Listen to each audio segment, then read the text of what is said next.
বক্তৃতা দিয়ে টাকা নিয়ে থাকেন, এইটা আপনি ঘন্টায় কত টাকা নেন সেটা নিয়েও মানুষের মধ্যে উৎসাহ আছে। এই ধরনের বিষয় নিয়ে আপনি কি বলবেন? কেউ কেউ আবার বলে থাকেন আপনি যে বক্তৃতা দেন সেটা দিয়ে একটা নির্দিষ্ট অঙ্কের টাকা নেওয়াটাও আসলে ঠিক হচ্ছে কিনা সেটা নিয়ে অনেক অনেক প্রশ্ন। অনেকে, গোস্তাকে মাফ করবেন, অনেকে আপনাকে হেলিকপ্টার হুজুর বলেন কারণ আপনি বিভিন্ন জায়গায় হেলিকপ্টারে যেতে পছন্দ করেন। এই ধরনের নিউজ, এই ধরনের আলোচনা আপনি আসলে কিভাবে নিয়ে থাকেন?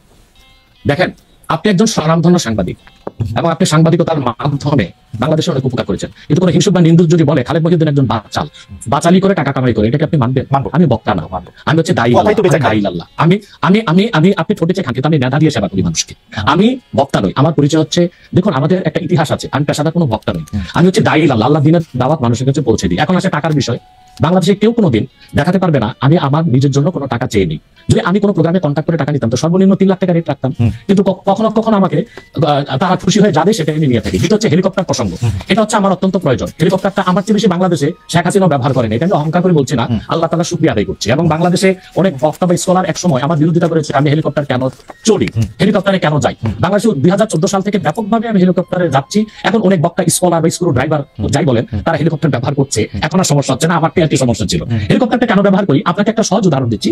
গত পরশুদিন আমার একটা প্রোগ্রাম ছিল মেঘনাতে দিনে বা আধে জোহর, আর রাতে আমার প্রোগ্রাম ছিল রংপুর হারাগাছ, সেটা মিডিয়াতে ব্যাপক প্রচার হয়েছে।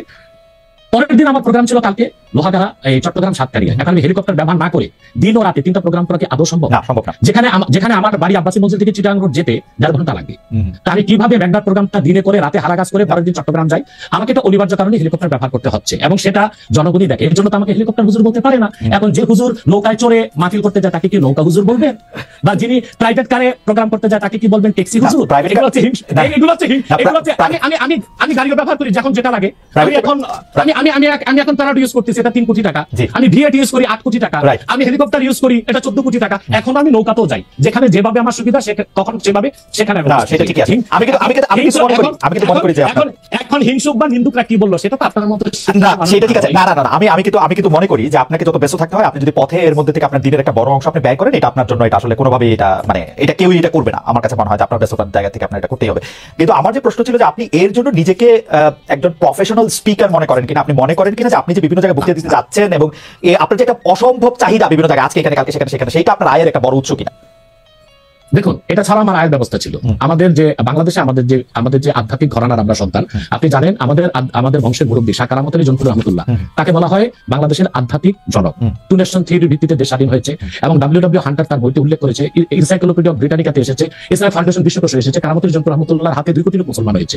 ওনার কারণেই পরবর্তীতে দেশটা স্বাধীন হয়েছে। উনি ইন্তেকাল করেছেন 154 বছর আগে। আমি ওনার সিলসিলায়, ওনার বংশের আমরা জনপুরি পীর সাহেব বলে খ্যাত। আমি যদি অন্য পীরদের মতো আব্বাসী মঞ্জিলে বসে পিরি মুরিদি করে যেতাম তাহলে আমার 25 কোটি টাকা বছরে আসতো। মূলত আমার হচ্ছে দিনের দাওয়াত দেওয়াটাই আমার মূল কাজ। তারপর জনগণ যেটা খুশি হয়ে আমাকে সম্মান করে সেটা আমার জন্য যথেষ্ট। আপনি কি আব্বাসী, এটা আমার পেশা নয়, এটা নেশা। আপনি কি আব্বাসী মঞ্জিলে আর এখন বসেন না? মানে ওই সিলসিলা কেন?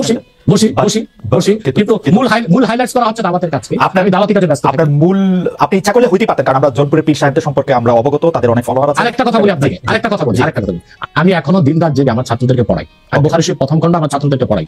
তো শুধু মাদ্রাসায় পড়িও আমি কয়েক লাখ টাকা কামাই করতে পারতাম, বই লেখাও কামাই করতে পারতাম, কিন্তু আমি মনে করি তৃণমূল পর্যায়ে আল্লাহর কোরআনের দাওয়াত পৌঁছে দেওয়ার জন্য ওয়াজ মাহফিলের কোনো বিকল্প নেই। রাইট, এটা আমার পেশা নয়, এটা আমার নেশা। এটা আপনার নেশা, কিন্তু আপনি অন্যগুলি যেগুলি আপনি অর্থকরী দিতে পারতেন সেগুলি তো আপনি নেন নাই। আপনি নিছেন হচ্ছে দিনের দাওয়াতের জায়গাটাকে টাইমটা নিচ্ছি, সেই ওগুলো নিচ্ছি, ওগুলো আপনি টাকার জন্য আপনি ব্যবহার করছেন, আয়ের ব্যবস্থা নয়। রাইট, সেই জন্য আমরা আপনাকে একজন পেশাদার মানে বা প্রফেশনাল রিলিজিয়াস স্পিকার এরকম বলতে পারি কিনা সেটাই ছিল আজকে আমাদের প্রশ্ন।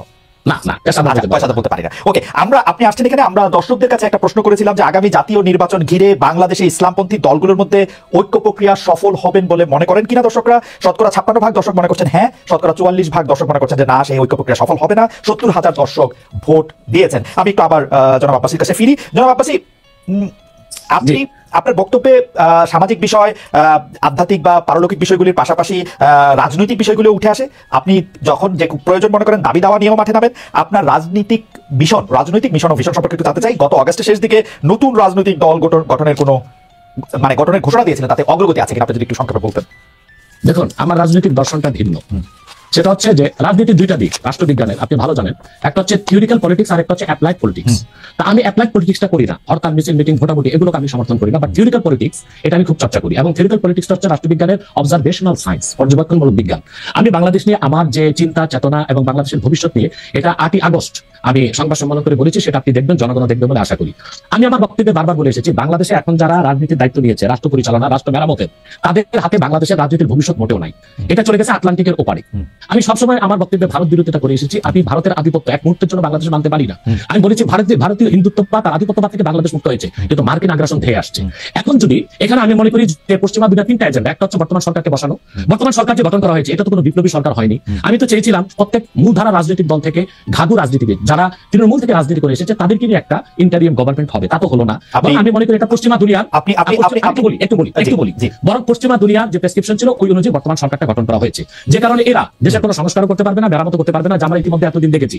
দ্বিতীয় কথা হচ্ছে, এখন আমি যা দেখতে পাচ্ছি বাংলাদেশ মার্শাল লোর দিকে যাচ্ছে, তারপর আমার অ্যানালাইসিস হচ্ছে এটা সিভিল ওয়ারের দিকে চলে যাবে এবং ফ্রি ফেয়ার ইলেকশন হয় কিনা আমি শঙ্কায় আছি, জানি না আমার সংখ্যা ভুল হতেও পারে। ওকে, আপনি দ্বিতীয় কথা হচ্ছে আমি একটু মাঝখানে একটু হারাই ফেলবো, সেই জন্য আমি একটু বলি, আপনি যে ঘাঘু রাজনীতিবিদদের সমন্বয়ে সরকার গঠনের কথা বলছিলেন, তাদের দুই একজনের নাম কি বলবেন যে এরা থাকলে আপনি বুঝতে পারতেন যে এরা ঘাঘু রাজনীতিবিদ থাকবে সরকারে?